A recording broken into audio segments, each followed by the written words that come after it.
Hello guys, welcome. सो आज मैं exercise देने वाला हूँ इस वीडियो में आपको। जो भी मैंने आपको स्ट्रिंग मेथड के क्वेश्चंस कराए थे, उससे रिलेटेड मैं एक एक्सरसाइज लेके आया हूँ। इसमें आपको करना ये है, आपको दो वेरिएबल बनाने हैं। एक बनाना है नेम के नाम का और दूसरा बनाना है कैरेक्टर के नाम का। ओके। अब इसमें करना क्या है, आपको यूज़र से इनपुट लेना है। इनपुट क्या लेना है, आपको मेरा नाम प्रिंट करवाना है, एंटर नौशाद। और उसमें आपको फाइंड करना है कैरेक्टर ए को कि वो कितनी बार आया है। ओके, ये काउंट करना है। और दूसरा चीज़, आपको जब इंपोर्ट करवाएंगे तो आपको खुद डालना पड़ेगा मेरा नाम, राइट। तो आप नाम कैसे डालेंगे, आप डालेंगे ऐसे NAUSHAD।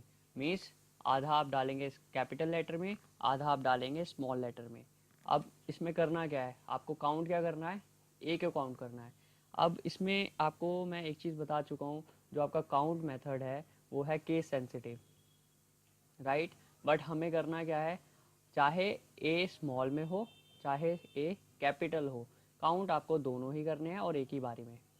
ठीक है, आपको ए को काउंट करना है, और जैसे स्मॉल में भी है यहाँ पे और कैपिटल में भी है, तो यहाँ पे प्रिंट क्या होना चाहिए, ए दो बार काउंट होना चाहिए। ठीक है, एक ही बार में आया कि ए आपका दो बार आ रखा है प्रोग्राम में। इसके लिए आप यूज़ करेंगे, या तो आप प्रोग्राम को अपर केस में करेंगे मेरे नाम को, या फिर आप करेंगे लोअर केस में फिर काउंट करवाएंगे। आई होप आप समझ गए होंगे, मैंने हिंट दे दिया आपको।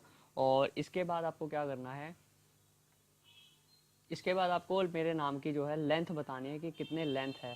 नौशाद अब जो प्रिंट कराएंगे इस प्रोग्राम नाम की लेंथ बतानी है यहाँ पे, और पूरा ऐसे ही मैसेज आना चाहिए, length of your name is, ऐसे यहाँ पे जो भी लेंथ होगी वो यहाँ पे आ जानी चाहिए। उसके बाद आपको एक और वेरिएबल बनाना है सब नाम का, और उसमें लिखना है आई हेट स्पेसेस। ठीक है, और ये लिखने के बाद आपको करना क्या है, स्पेसेस को रिप्लेस करना है अंडरस्कोर से, और आपको फाइंड करना है पोजीशन स्पेसेस की। ये जो आप इसमें स्पेसेस लिखेंगे, इसकी पोजीशन आपको फाइंड करनी है। आई होप आप इस प्रोग्राम को ट्राई करेंगे, एंड ये सारी चीज़ें मैं आपको ऑलरेडी करा चुका हूँ। डोंट वरी, नेक्स्ट वीडियो में इसी का मैं सॉल्यूशन आपको दूंगा। Thank you very much.